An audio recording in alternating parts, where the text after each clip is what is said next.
ketika Bung Rocky mengatakan seseorang itu dungu, saya tidak tahu apakah dalam banyak episode di televisi Bung Rocky pernah secara directly or indirectly mengatakan misalnya kepimpinan negara itu dungu, saya tidak tahu.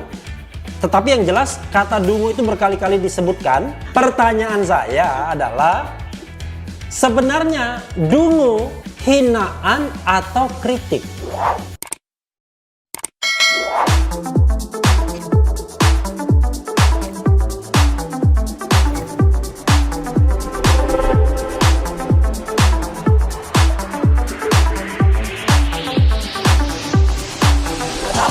Sobat RH sekalian, jumpa lagi dengan channel yang keren ini, Refli Harun, dalam rubrik atau program tipu. Nah, siapa yang ingin kita tipu saat ini? Dia adalah makhluk yang paling terkenal di jagat ini saat ini, makhluk yang paling kontroversial, namanya Rocky Gerung.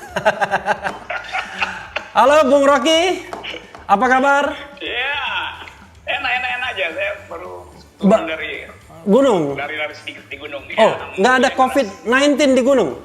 Ya, COVID-nya pindah. Dia nggak suka di gunung. Dia mau cari orang kota. Oh, orang kota. Kalau di gunung itu adanya kesunyian, ya kan?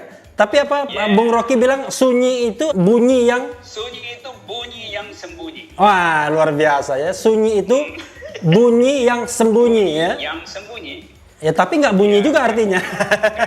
COVID itu bunyi yang sembunyi. Dia diam-diam tapi... Diam-diam tapi ternyata menggemparkan dunia ya. Ternyata kita bukan kalah sama The Giant, tapi kalahnya sama yang makhluk tak terlihat ya. Ya, itu selalu begitu. Ya, itu luar biasa. Ada yang invisible tetapi powerful. Ada yang everything is on hand tapi tidak powerful, maksudnya begitu. Ya, ada yang visible. Oh, ada visible tapi ya. Dikendalikan. Oh. oleh yang invisible. Saya nggak ikut-ikut loh, tapi cuma nanya aja. Okay. Program ini Bung Rocky namanya tipu. Tipu itu 3 pertanyaan utama. Jadi saya mengajukan 3 pertanyaan yang publik ingin tahu dari Bung Rocky. Dan 3 pertanyaan tersebut tidak boleh dijawab yes or no atau iya dan tidak. Karena kalau cuma yes or no, iya dan tidak, selesai program ini. Dan saya sesuai dengan komitmen tidak akan mengejar pertanyaan, tapi hanya menagih elaborasi atas pertanyaan tersebut, ya.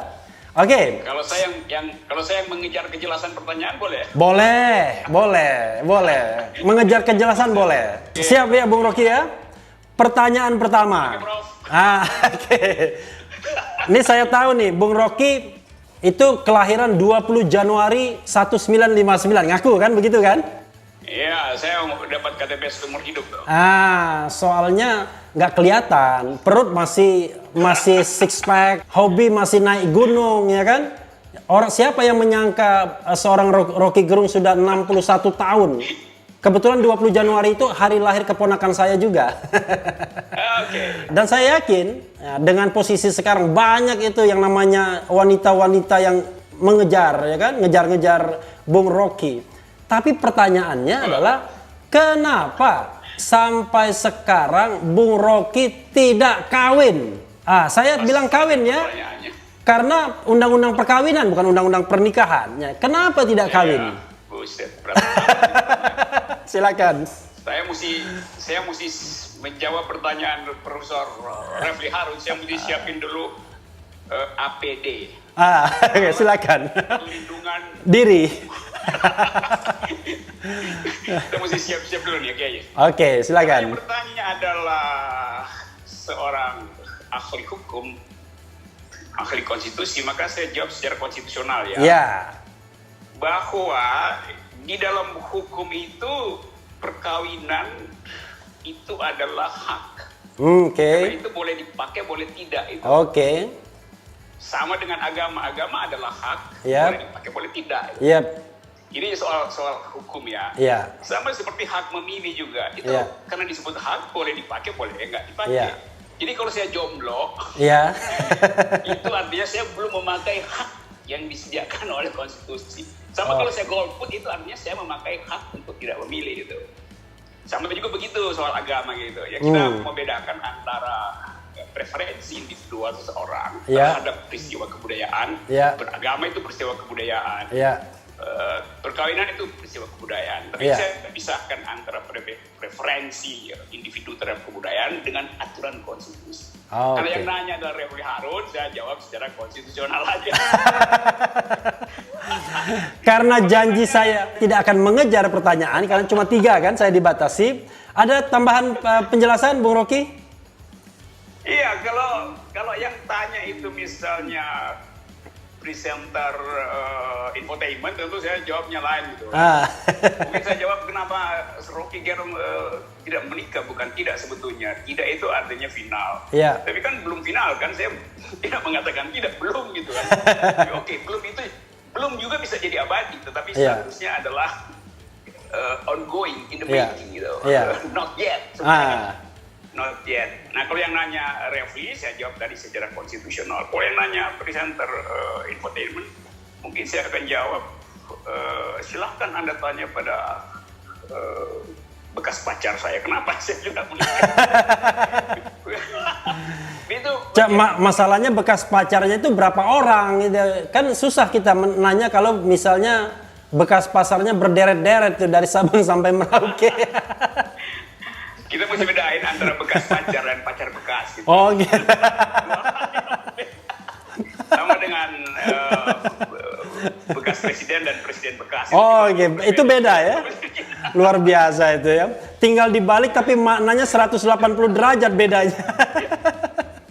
Oke. Karena soal perkawinan itu soal yang kadang-kala ya kita punya culture yang menganggap semua orang harus punya pasangan gitu. Iya. Tapi peradaban kadang-kala mengubah itu, dan ada mungkin culture yang lebih radikal atau terlalu radikal bagi pikiran timur yang disebut nesting partner itu. Atau terjemahan bahasa Indonesia apa itu? Kawan sesarang apa nesting partner. Macam-macam ada poliamori. Tapi itu perkembangan dari relasi antar manusia, antara relasi seksual terutama, yang dasarnya adalah komitmen itu. Ada orang yang menganggap bahwa komitmen dia adalah tadi itu nesting partner. Mungkin di sini orang akan sebut, oh itu kumpul kebo gitu.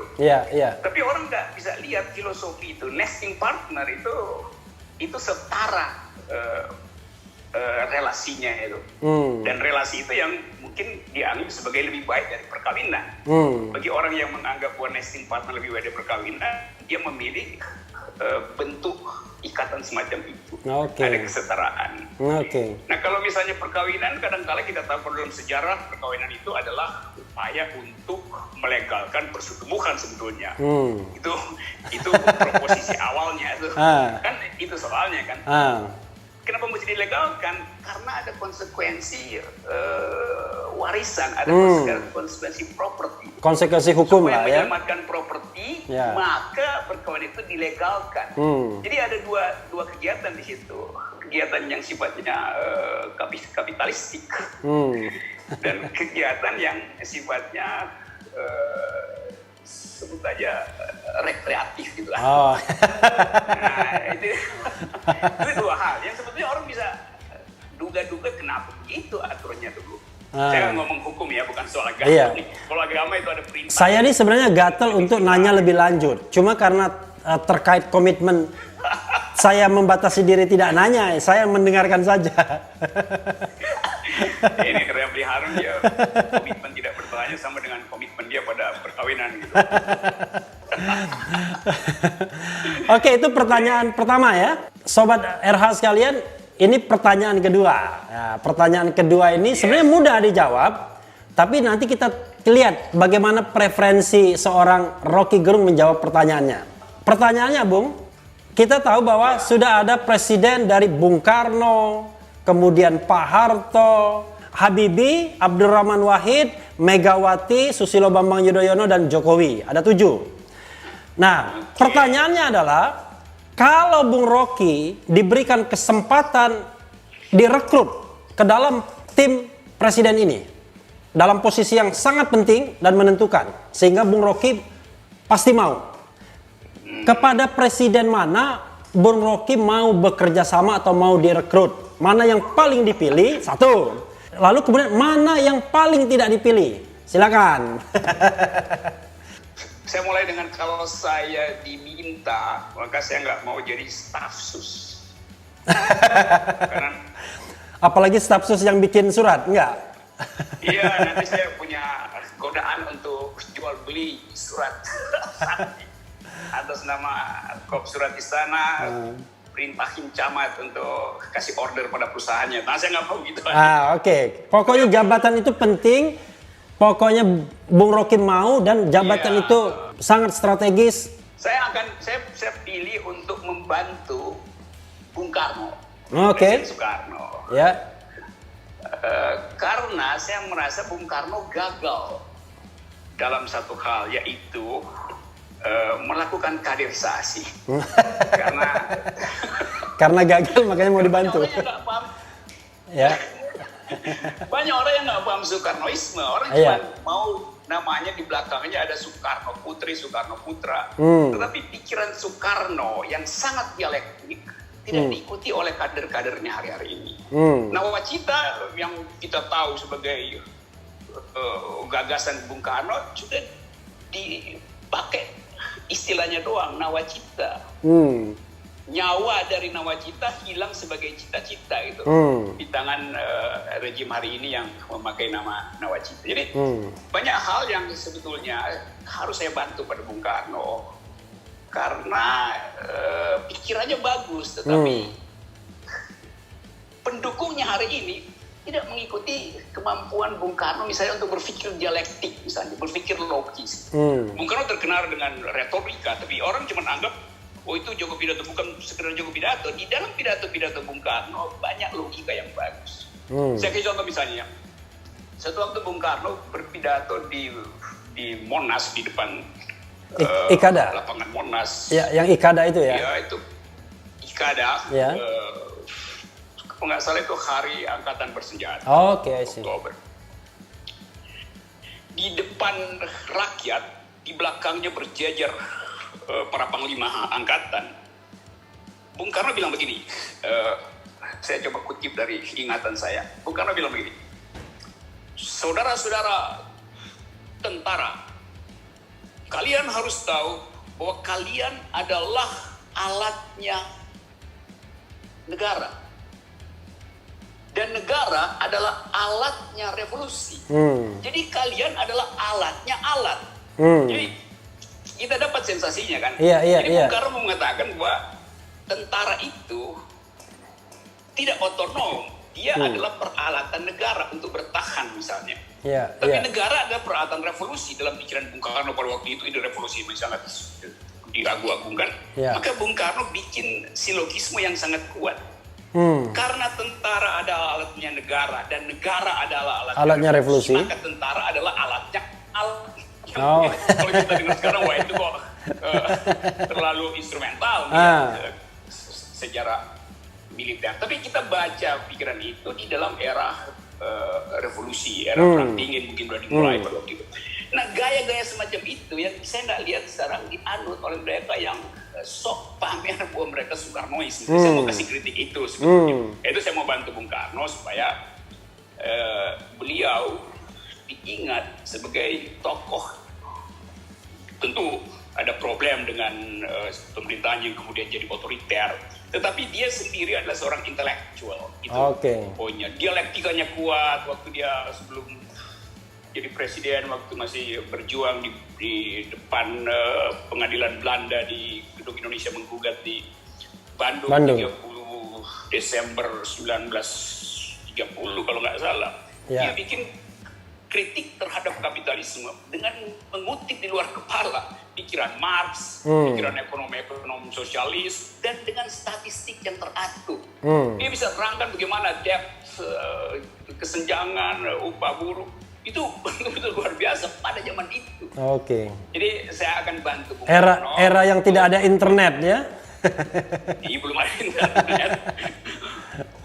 Adanya jabat tangan erat dengan lawyer-lawyernya yang kemudian dia dipuji juga oleh hakim-hakim Belanda. Jadi karena Bung Karno cerdas, maka lawannya itu juga menghormati dia. Oke. Nah, kita sekarang mengalami keadaan yang terbalik. Kecerdasan Bung Karno tidak diwariskan, kemampuan dia untuk membaca politik dunia juga tidak diikuti oleh kader-kadernya. Karena itu setiap kali kita lihat postur Bung Karno pada beberapa pemimpin yang ada sekedar kepalan tangannya merdeka. Jadi sekedar kalimat itu tuh, sekedar soundbite merdeka. Tetapi membaca politik dunia itu sama sekali miskin kita. Bung Karno sangat menguasai peta politik dunia karena dia punya pengetahuan sejarah yang luas. Jadi kalau diminta maka saya akan memilih membantu Bung Karno. Lanjutannya? Lanjutannya ya yang tidak akan saya pilih kalau diminta dan saya akan tolak pasti Gus Dur. Karena saya nggak bisa misalnya membantu Gus Dur untuk mengajarkan anak-anak TK di DPR. Seperti itu yang Gus Dur. Bisa saya ikut disambit sama anggota DPR kalau pada waktu itu saya membantu Gus Dur ngajarin anak TK. Ini jawabannya diplomatis banget nih kayak Bung Rocky. Jawaban pertama jujur, jawaban lanjutannya itu agak diplomatis nih sepertinya. Saya nggak akan pilih Gus Dur, Gus Dur udah pintar. Oke. Saya nggak mungkin membantu orang yang udah pintar ya. Dia kemampuan dia untuk kepintaran Gus Dur itu ada di dalam kemampuan dia untuk memparodikan politik. Bahkan menjadikan politik itu sebagai humor. Dia menghumorkan politik dan mempolitisir humornya sendiri itu dia politisir kan. Itu kemampuan yang jarang dimiliki oleh pemimpin yang basisnya adalah sipil. Saya kenal Gus Dur lama. Kita dulu bikin forum demokrasi. Nah seringkali ini juga saya ingat akhirnya tuh waktu forum demokrasi dibuat tahun-tahun 90 akhir itu 90 tengah dalam rangka oposisi pada Orde Baru secara diskursus. Karena nggak mungkin oposisi lewat partai waktu itu. Saya selalu kebagian tugas untuk membuat draft statement publik tuh. Kalau selesai nanti kasih ke Gus Dur gitu kan. Tapi kemudian seringkali Gus Dur ya dia nggak pakai teks saya aja, dia ngomong aja, dia udah dia ngomong sendiri gitu. Nah karena teks itu dibagikan ke wartawan, nanti kalau wartawan bilang, lah kok teksnya begini? Nah, itu dia mulai buka rahasia tuh, itu bukan saya bikin, itu si Rocky yang bikin. Kemampuan dia untuk mengambil alih dan mengabstraksikannya itu luar biasa. Termasuk kemampuan dia untuk ngeyel kalau terjebak dengan satu problem, dia malas jawab, dia suruh aja orang lain, itu salah orang lain. Tapi itu persahabatan yang enak, persahabatan intelektual. Nah, saya tidak mungkin lagi menambahkan aspek intelektual pada Gus Dur karena dia sudah lengkap dalam soal itu. Saya tidak tahu Sobat RH sekalian apakah jawaban ini yang diharapkan ya ataukah ini unexpected answer sesungguhnya. Tapi ya unintended. Iya. Yang ketiga ya Sobat RH sekalian. Oh bukannya udah 3 tadi? Belum. Kan baru 2 pertanyaan. Pertanyaan kedua kan pertanyaannya yang paling ingin dan yang paling tidak ingin kan? Itu satu rangkaian pertanyaan. Itu 2 tadi ya. Iya. Nah, yang ketiga, Bung Rocky kan terkenal dengan kata-kata kalau Lord Acton power tends to corrupt, ya kan? Kalau Bung Rocky cukup 5 huruf, yaitu dungu. Dungu. D-U-N-J-U, dungu ya. Jadi itu kalau ada kata-kata dungu itu biasanya berasal dari Rocky Gerung. Karena jarang sekali orang bilang dungu itu. Karena dungu itu ada unsur lucunya, ada unsur macam-macamnya lah. Nah, pertanyaan saya, ada unsur lucunya. Ya, ketika Bung Rocky mengatakan seseorang itu dungu, saya tidak tahu apakah dalam banyak episode di televisi Bung Rocky pernah secara directly or indirectly mengatakan misalnya kepimpinan negara itu dungu, saya tidak tahu. Tetapi yang jelas kata dungu itu berkali-kali disebutkan dan pasti maksudnya kan untuk orang yang dikritik. Nggak mungkin untuk teman sejawat toh. Nah, pertanyaan saya adalah sebenarnya dungu itu hinaan atau kritik? Harus dijawab secara jujur. Ini pertanyaan paling berbahaya. Gini ya, dungu itu buat saya pertama-tama saya melihat kelucuan di dalam logika orang. Terutama kalau itu kelucuan di dalam logika pemimpin, maka itu pasti di dalam hati saya pasti bilang dungu. Nah kalau ditanya baru saya ucapkan dungu kan, tapi dalam hati sebenarnya saya udah ketawa duluan, ini dungu itu kan. Jadi sebetulnya itu reaksi humor aja buat saya, orang marah memang. Tapi bagi saya tuh lucu, misalnya begini,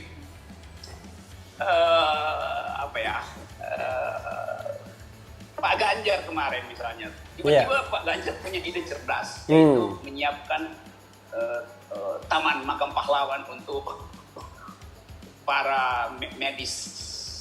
Ganjar sebagai gubernur, kita mesti hormati para mereka yang meninggal dengan membuatkan taman makam pahlawan.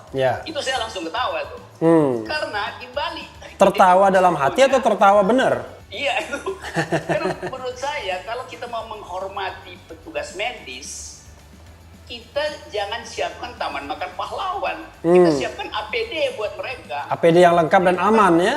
Tidak logis misalnya menginginkan para medis itu untuk tenaga medis untuk pergi ke taman pahlawan. Jadi kita ingin mereka meninggal itu. Kan ngaco tuh kan. Nah, saya ngerti misalnya ide itu sih bagus sebagai ide, tetapi karena tidak diusut logical sequences-nya, maka saya anggap itu kebijakan yang dungu. Bukan Ganjarnya yang dungu, tetapi kebijakannya, nalarnya Pak Ganjar yang saya sebut dungu. Jadi saya nggak menghina Pak Ganjar, tapi kelucuan itu menimbulkan keterangan bahwa beliau tidak mampu bikin reasoning gitu. Nah, apalagi pemimpin yang lain banyak yang melakukan hal yang sama. Jadi dungu itu sebenarnya kritik atau hinaan? Bukan. Pertama dia bukan hinaan. Dia adalah reaksi saya yang langsung tertawa karena menemukan inkonsistensi di dalam penalarannya atau incoherent di dalam penalaran.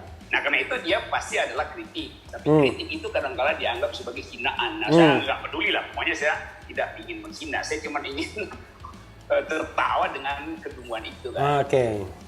Sering juga kalau saya lagi seminar misalnya beberapa tempat, nanti panitia datang gitu, kalau udah jam 2 saya mesti ngomong, atau selesai ceramah jam 2 panitia datang, Pak Rocky belum makan ya?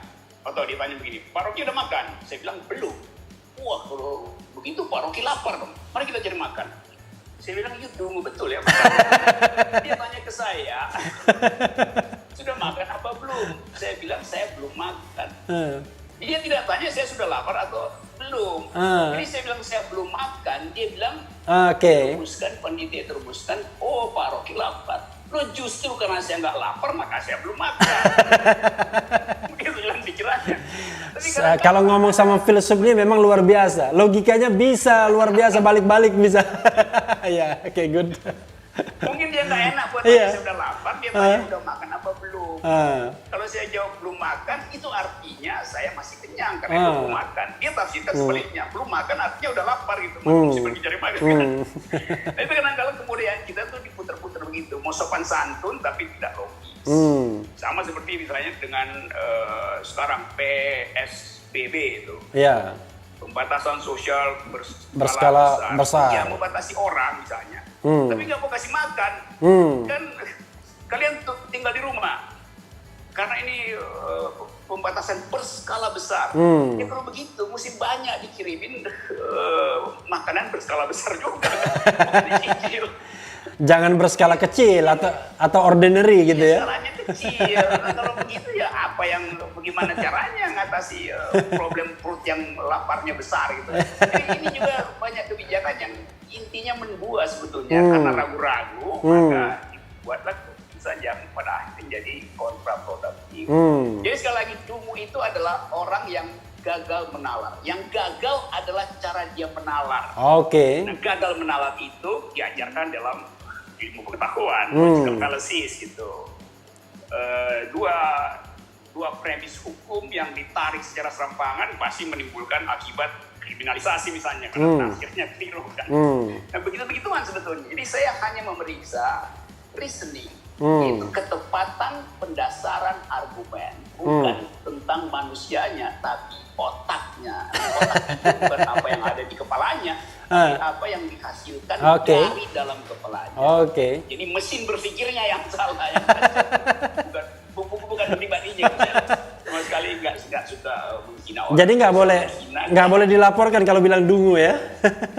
Iyalah, makanya masa ngelaporin logika, masa penalaran mau dilaporkan, belum pernah ada di dalam kitab pidana itu penalaran dianggap sebagai delik, itu kan. Wah, luar biasa Bung Rocky. Terima kasih banyak atas 3 pertanyaan. Tadi saya sebenarnya agak gatal juga untuk nanya-nanya berikutnya. Tapi kan kita harus disiplin ya, tahan diri, disiplin. Kalau enggak nanti kan programnya tidak konsisten. Sesuai janji. Iya, dan kan konsistensi kan penting kan? Dibilang 3 pertanyaan, konsistensi. Jadi itu saja sobat RH sekalian dengan pakar yang pasti tidak dungu. Salam tipu-tipu. Salam tipu. Terima kasih Bung Rocky, salam tipu. Oke. Baik. Dengan kita berakal. Jadi program keren begini jadi unik. Oke, mudah-mudahan. Oke, makasih banyak. Ciao. Ya, itulah tadi sobat RH sekalian, tipu kita kepada Rocky Gerung. Rocky ditipu Refly Harun. Tetap di channel ini, karena di channel ini Anda akan ditipu, dirayu, dibaperin, bahkan di Uber, di jalur khusus. Karena channel ini adalah channel yang membenci, memeras, dan mengancam. Sekali lagi, subscribe, like, comment, share, ciao.